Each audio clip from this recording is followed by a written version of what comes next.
Well, first I have to give a big shout out to Katie and M&I for the amazing opportunity to sponsor this event. And I just want to give a shout out to Katie for all the wonderful work that she does and that M&I does, supporting and helping manufacturers with the database that they provide and the marketplace they provide. It's just awesome, all the incredible services. So here's to Katie and her awesomeness and the M&I team. And thank you for this wonderful opportunity. All right. I think you guys all know me, but I'll give you the spiel. So I'm the founder of Donnelly Marketing Group, hugely passionate about helping manufacturers build a strong, modern marketing engine. And so we help manufacturers all over the country build an inbound strategy. I'm a HubSpot partner, and we love helping them modernize their sales and marketing process and bring in HubSpot when it makes sense. All right. This slide is all about you guys. You have greatness in you. Every one of you, I've seen it. It's amazing. So my first question for you is, how much of the buying process is spent with the sales rep? What do you think? Put it in the chat, or you can just say it out loud. How much time do you think people are spending right now in B2B talking to reps when they're looking to buy something?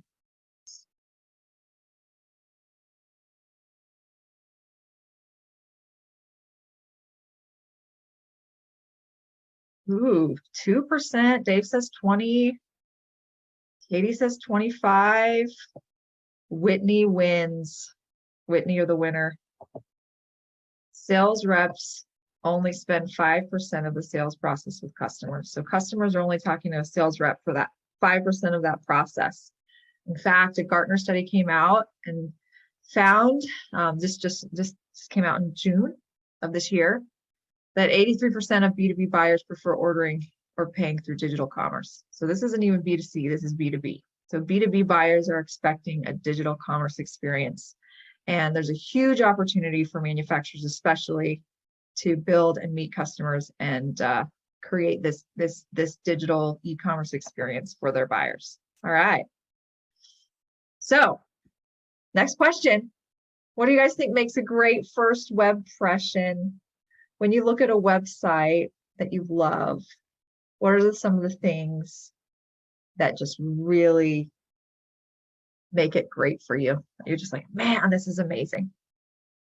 Put it in the chat. So Whitney says navigation. Yep. Clean layout, fast to load. Very good. Speed is huge. It's becoming even more important. Just 1 second makes a huge difference in load time in terms of how long people will stay. Words and visuals, hugely, hugely important.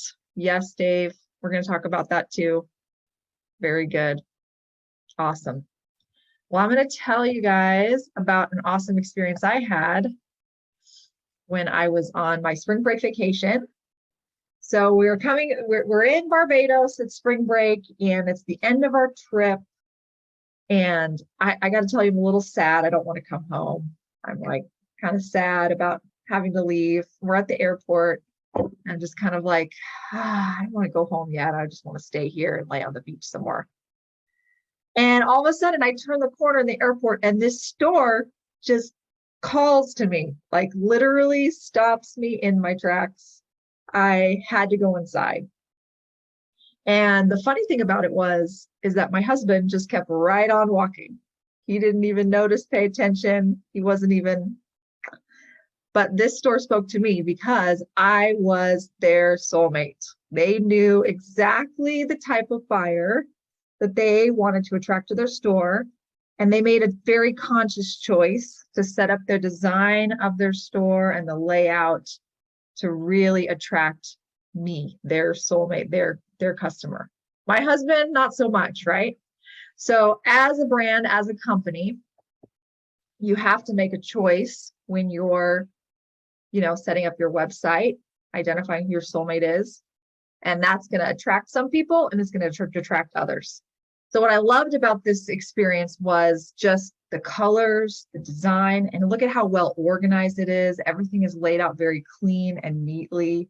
There was someone at the door who greeted me right away with a really bright smile and asked if I could help them. And so it was just like this really warm and inviting experience. And so you want to try to think about how you can create a similar experience on your website, because more and more of the purchasing process, as we know, is happening online. So step one, oop, I went too far. Oh no, here I go. I'm going the wrong way. Here we go. Let's go back. I'm glad you guys are an easy crowd.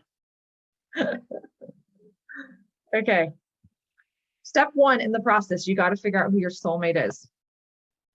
Who is your soulmate? So who is your ideal customer? So think about that and maybe drop in the chat who you think your soulmate is for your business.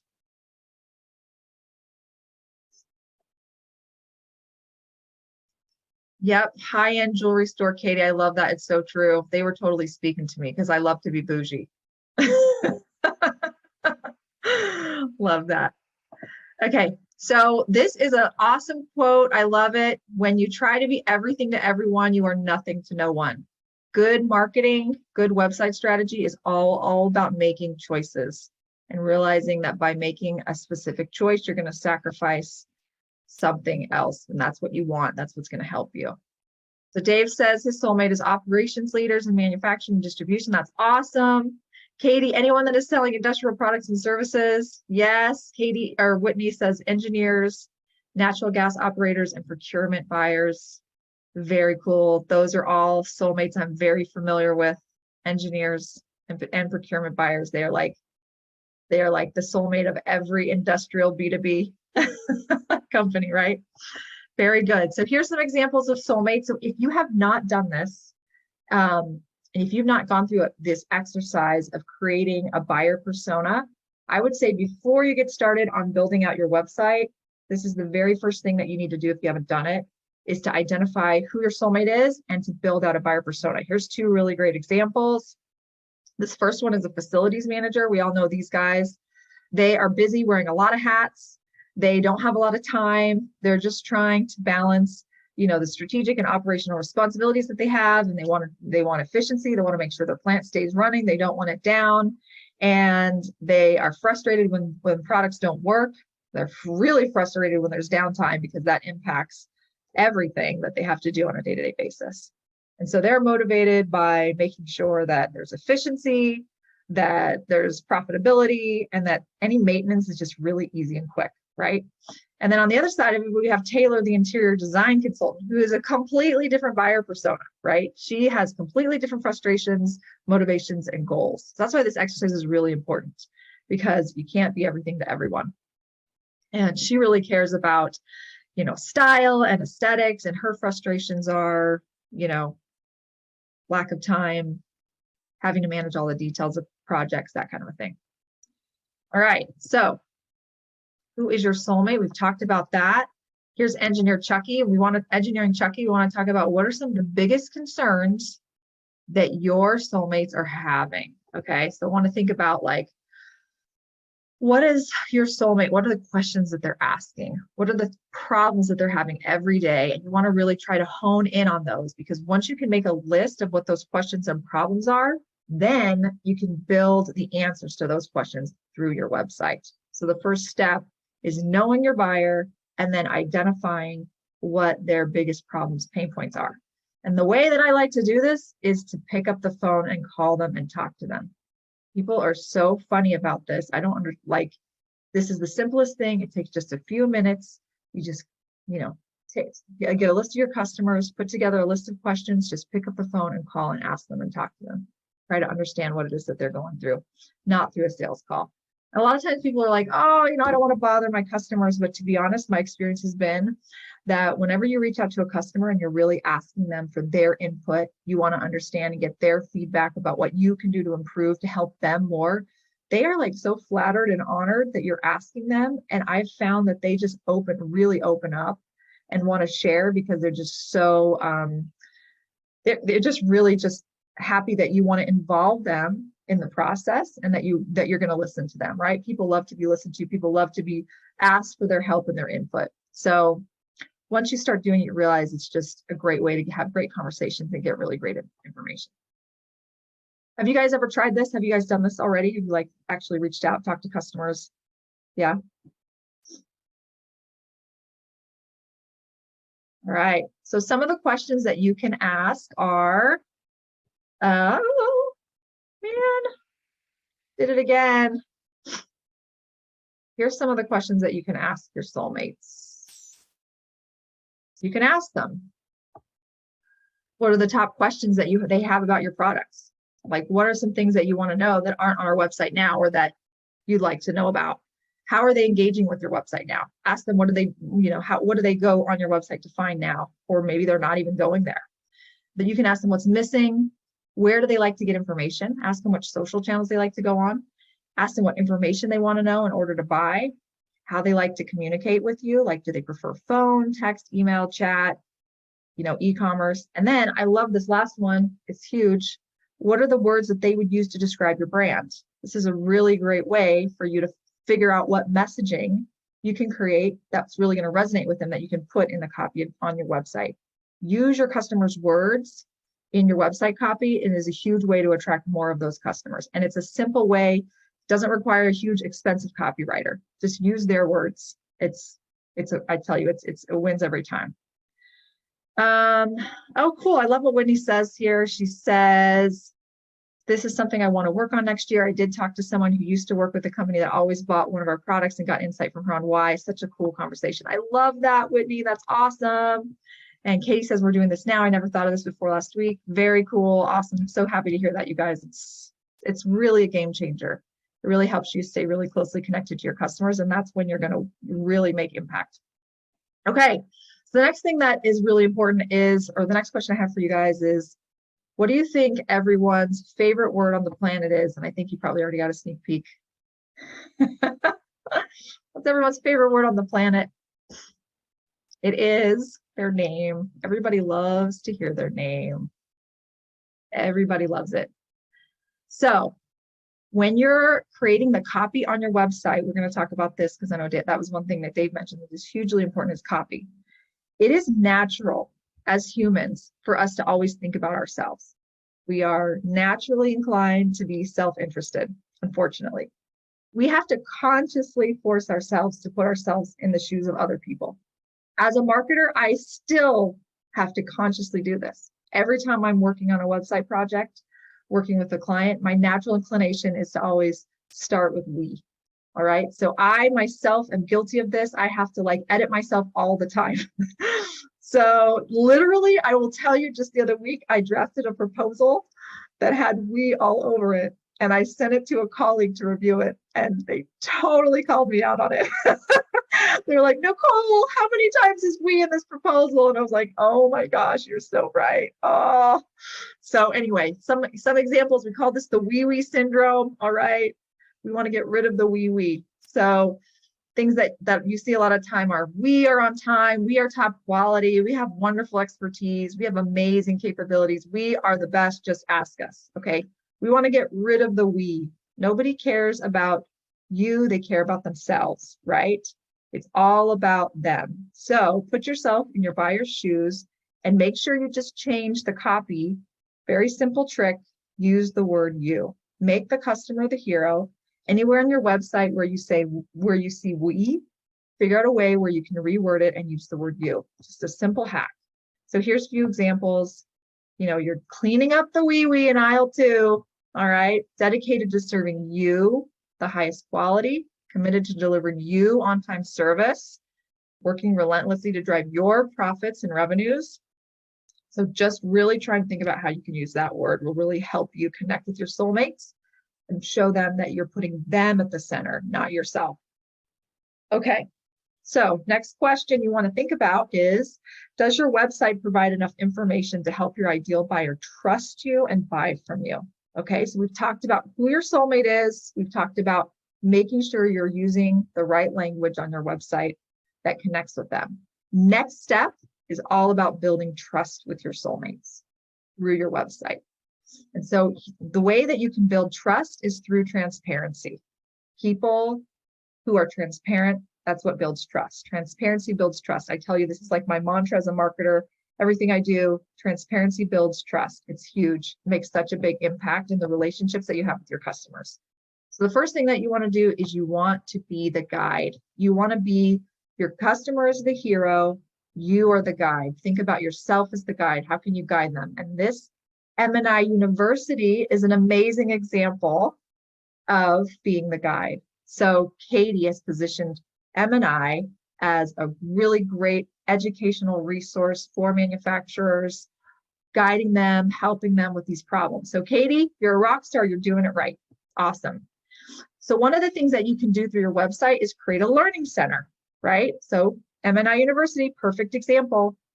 Video content, so creating how-tos and maintenance guides, blog posts when you're talking to your customers, simple, ask them what are the top 10 questions, or excuse me, talking to your sales reps. Ask your sales reps in your company, what are the top 10 questions that customers are asking you over and over and over again? You can scale that through your website for them. Create a situation where you're creating content for your sales rep that you put up on the website. It's completely scalable. You're answering those questions for your customers before they even call the rep, so that when they talk to the sales reps and they reach out, those questions have already been answered. So your sales reps are able to spend better time with them, asking those more custom questions than those same 10 questions you hear over and over again. Like, how much does it price? How much does it price? How much does it cost? When can I have it shipped? What are the lead times, right? Like, those are some very common questions. How can you answer those questions through your website? It frees up your sales team. It scales your sales team. And we all know manufacturers are so short-staffed these days. How can we help them manage the resources that they have? This is one way you can do that. Another way is through checklists and resource guides and calculators. And we'll talk a little bit about how to create a pricing calculator. This is an example of a video library that we created for one of our clients that just has really a lot of guides on questions. So we literally took some of the top frequently asked questions, turned each question into a video, and created a video library on their website. And then this is just an example of a learning center we did for another client of ours that has tips and techniques, and it's filterable. This menu lets you filter by articles, videos, podcasts, and other resources. Okay, so that's the first step. The next thing that you can do to build trust and transparency is to publish pricing. I can't tell you how many times I've talked to customers who are terrified to do this. They feel like if they publish their pricing, that their competitors are going to find out, and their competitors are going to undercut their price. My response to that is always, are you selling? Is your value proposition what you're offering based on price alone? And without fail, the answer is always no. It should be no, right? You don't ever want to be like that. Your key differentiator is price, because you're always going to lose that battle, right? So you have more to offer your customers and your soulmates than the lowest price in town. So that's why it's so important to publish your pricing, because it's all about transparency. That's the number one question your customers are asking. They want to see the price. So if you are dealing with a lot of custom products and there's not really a way for you to put like a fixed price on your website, no problem. Start with a range, right? Start with the starting point. Product starts at XYZ. Or you can create a blog post that talks all about what goes into the cost of the product. We've done this for several customers where we create this really nice long pillar page that outlines all of the variables that go into the cost of the system. And it's been a huge, like, that page has been like a top performing page on their website. It's been a great top of the funnel lead generation page that leads them down the funnel to become a lead and to eventually become a customer. So there's other ways that you can talk about price if you're not comfortable with actually publishing price, like in this example, by, like I said, talking about all the things that go into the price and providing just general ranges. And there's people talking in the chat. Let's see. Where there's a will, there's a way. You can always find out competitors' pricing through blind bidding shopping. Exactly. And that's a really good point that I also point out to my customers when we have this conversation, because they'll say, well, I don't want my competitors to find out what I'm charging. So I always ask them, well, do you know what your competitors are charging? Well, yeah, we have a pretty good idea of what they're charging. I'm like, well, if you already know what they're charging, they probably already know what you're charging. So why are we doing this crazy dance where we're just like trying to it's just silly. Just let it, be transparent about it, and remember, you're not in business to serve your competitors or think it's all about your customers. Put your customer first, meet their needs first, and that's what's most important. Of course you want to be aware of your competitors, but your main priority is to meet your customers' needs first. Okay, let's talk about social proof. Okay, so this is another huge thing that you can do. You can put reviews up on your website there's some really great review platforms. iReviews is really a great one that you can use, that you can actually embed in your website, that will actually keep track of all of your reviews and publish them in real time.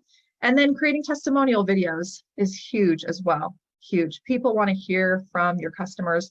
They want to hear the stories. They love the stories. It helps them identify with your brand. It helps humanize your brand. It helps them connect with your brand. So wherever you can, try to create these testimonial videos. It's really simple. In this example, literally, we just recorded a Zoom call where we scheduled a call with the customer. We had a series of questions that we asked. We recorded it through Zoom, and we just like spliced it up, cut it up, and turned it into a testimonial video. So that's a really nice, simple, very cost-efficient way to gather social proof. It doesn't cost a lot. It costs nothing to do a Zoom recording about your time. All right. Social proof. And then the next thing is just to humanize your brand, right? Like, people don't buy from brands, they buy from people. I love this, Diane. Diane says, if you're worrying about your competitors, your focus is off point, customer first. Yes, exactly. Thank you, Diane. That's awesome. So yes, you want to humanize your brand. All right. So people connect with people. Even in B2B, you're always working with a person. So as much as possible, you want to make sure that you're putting out the faces of the employees on your website wherever you can, right? So, creating a video that features the team, having a video from your founder where they're talking about the story of how they founded the business, why they went into business. Sharing those stories really helps humanize your brand and help people connect with your brand. And then, really focus in on your about meet the team page, right? Making sure that, like, here's a great example from, we love Erin. She's awesome at Earthling Interactive. This is a really great example of an about page that really just shows the personalities of the people on the team, right? And so just thinking about, like, what is it that your brand personality is, and how can you showcase, highlight the amazing team members on your team and the work that they're doing, right? So really trying to use faces and putting faces forward as much as possible. And avoiding stock photos wherever you can. So, oh, Whitney raised her hand. How do I do this? Okay, ask unmute. Okay, Whitney, go ahead, speak. I had a question related to this. Like, Yeah. when you want to feature employees on your website, like, what level of employees would you go down to? Would you just do, like, executives and sales, customer relations, or would you do, like, if you're a small company, would you do the whole company? What would you say? Oh, it's a great question. So traditionally, we usually have done just the executive team members, so the team leaders.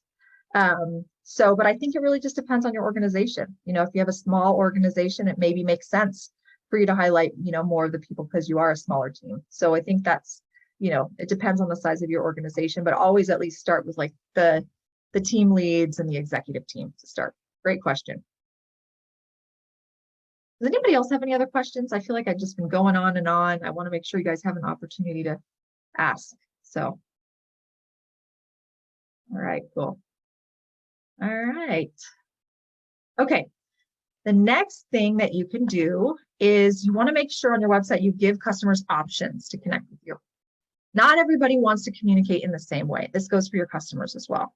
So on your website, some people want to chat with you. Some people want to call you. Some people want to send in a quote request. Some people want to just shop directly online.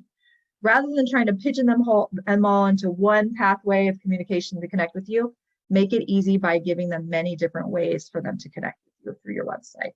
Because my experience has been that there's never one, like, golden, nugget, like everyone wants to email, everyone wants to call. It's just everyone's all over the map in that regard. And you're going to do your research with your customers, and you're going to find out some of the ways that they prefer to communicate. And you should absolutely use that information to guide this decision and in terms of what ways that they want to communicate with you on your website. But I have found that giving them multiple ways is always makes it easy for them. It's all about convenience. Okay. Bye, Whitney. Thanks for coming. Oh, she's already gone. All right.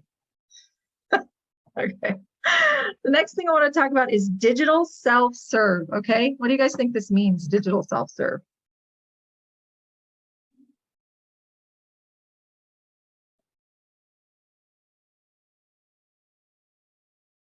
I love that, Katie. How they prefer, you asked how they prefer to be contacted. The whole buying process online, very good, excellent. So digital self-serve is all about creating an experience through your website where customers get to choose their products, services without having to interact with anyone.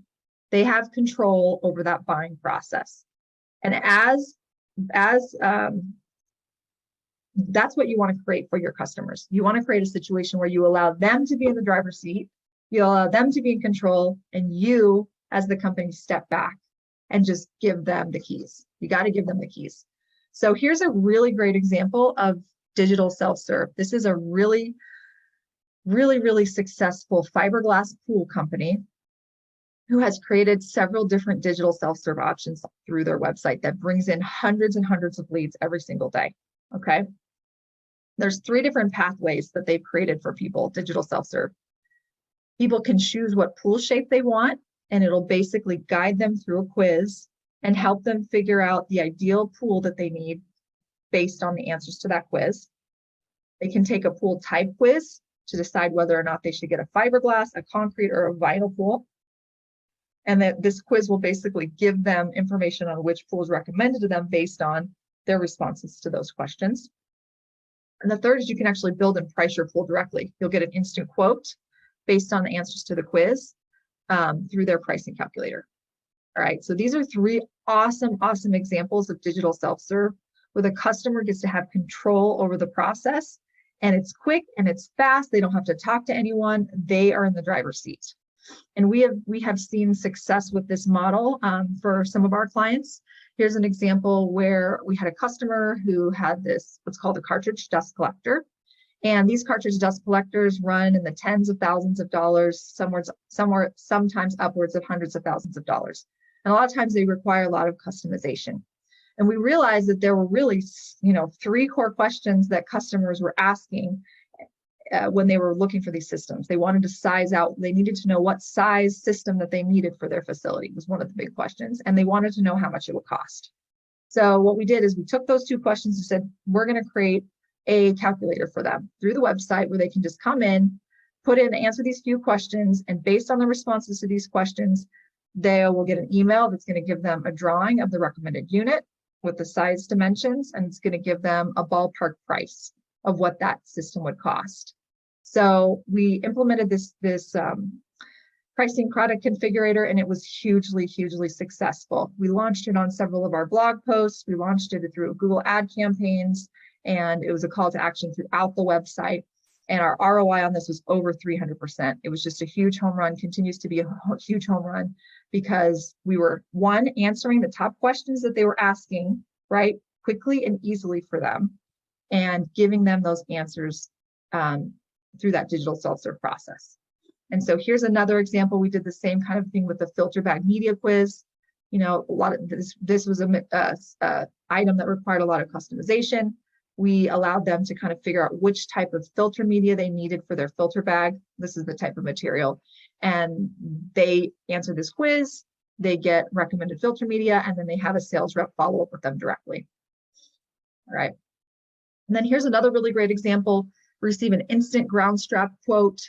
You get a quote in less than 60 seconds by answering these questions. So these have been, very successful ways to quickly and easily scale your sales team and give your customers control over that process. Yes, Katie, I will send you the link to the site. Yes. 1 second. I'll send it to you after our presentation. How's that? Hey, Nicole, I have a question. Got it. Yeah. So back to your examples on kind of giving people the choice of how to do the, how to go through that process. Would you say that applies, because all those examples pretty much applied to kind of like a lead magnet, if you will, but would you say that those same things apply from a purchase standpoint as well? Or in your experience, have you seen it only work well on kind of the lead magnet, lead capture side of things? I'm just curious. Great question.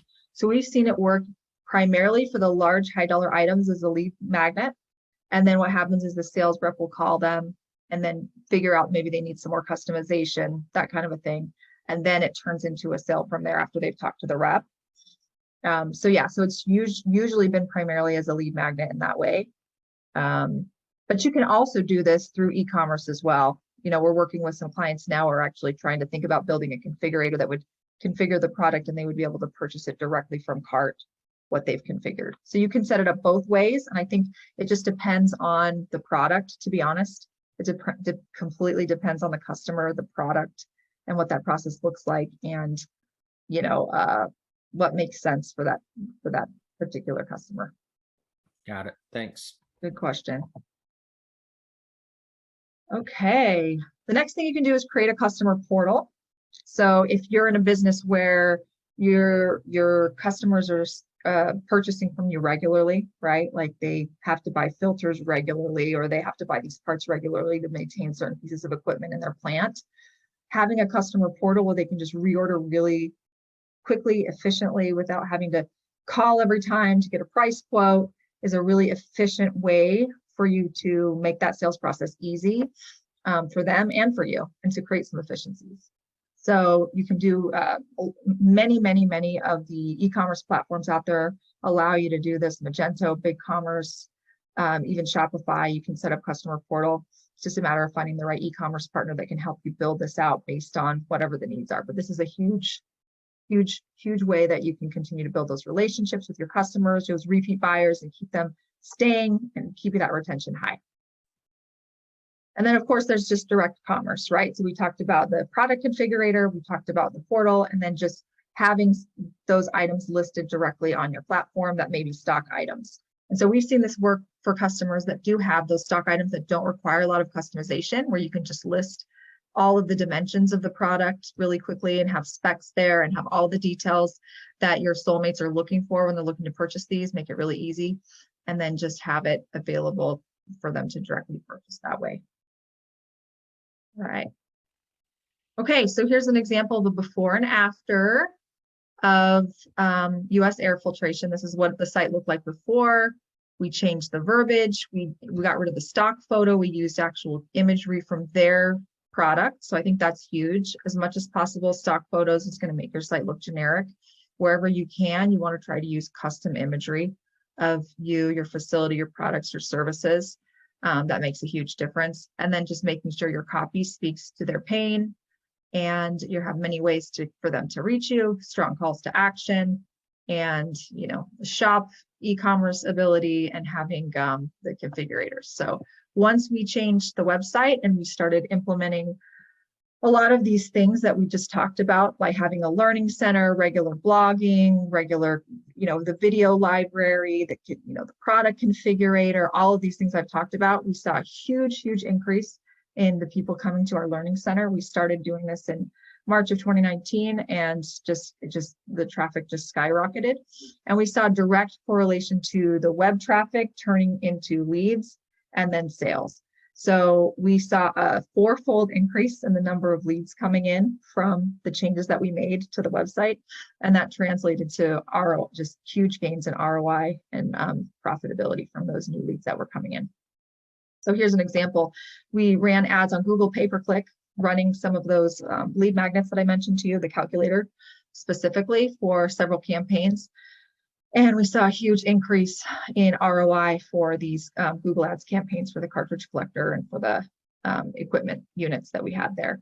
So this absolutely works. I've seen it work, and it's a really great way for manufacturers to increase leads and get increased revenue. So yeah, this is just SEO rankings that we saw in huge improvements in SEO rankings and brand visibility by implementing these changes on their website.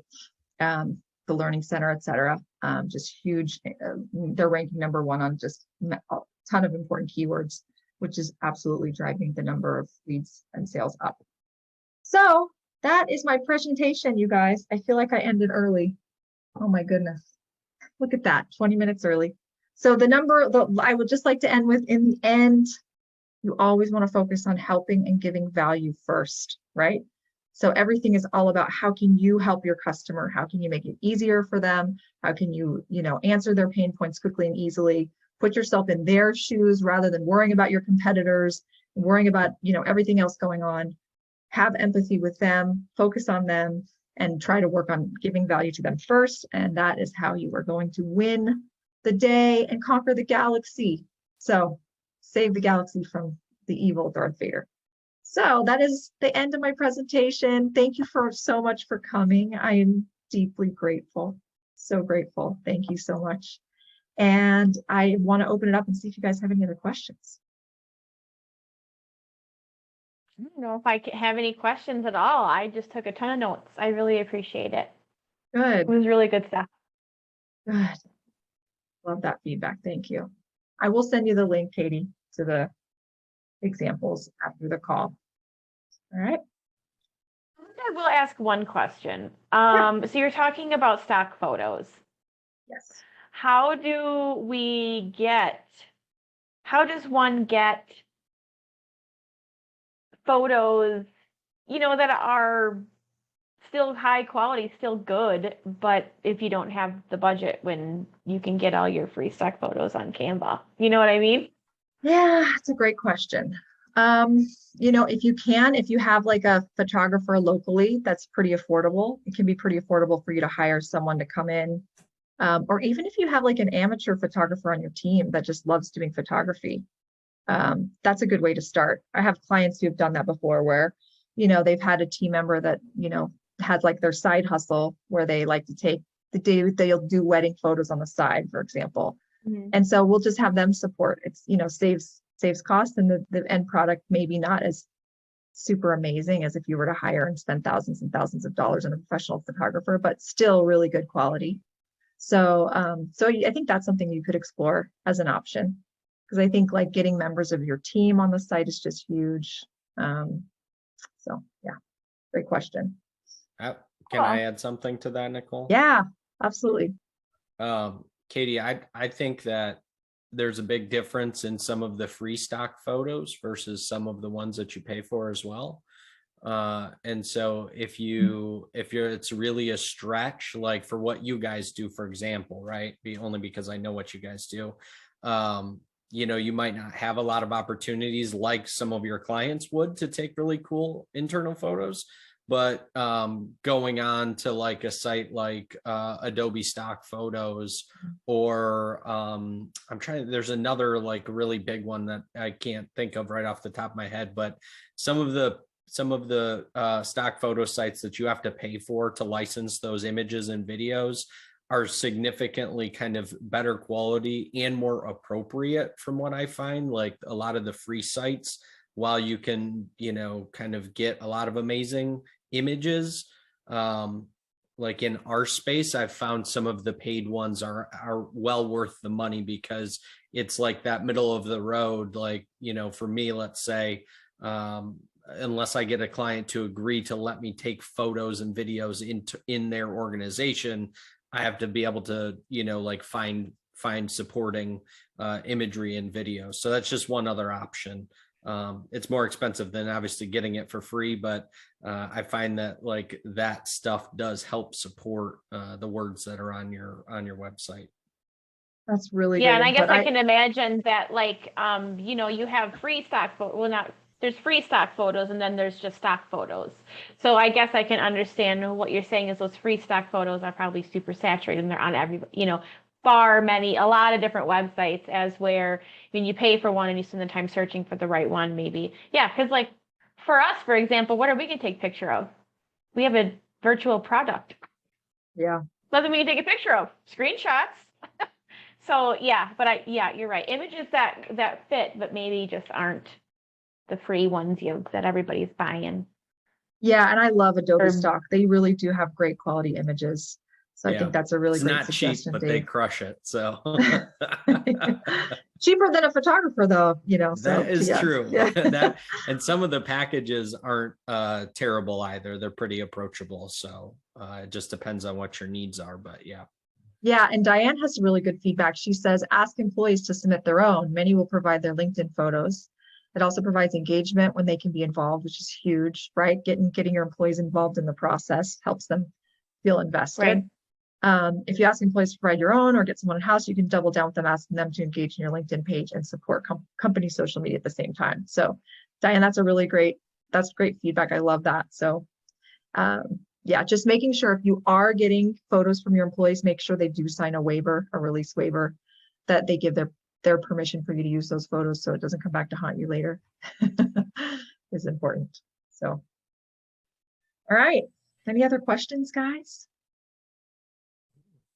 No, nice job. All right. Yeah, Thank good you. stuff. Thanks so much, Nicole. I appreciate this. Thank Good you, one. Katie and Good M and stuff. I. This has been fabulous. And you guys get 15 minutes back in your day. I love it. Go forth and conquer the world. Love you guys. You're the best. See Thanks, you later. everybody. See you Bye. guys. Bye. Bye.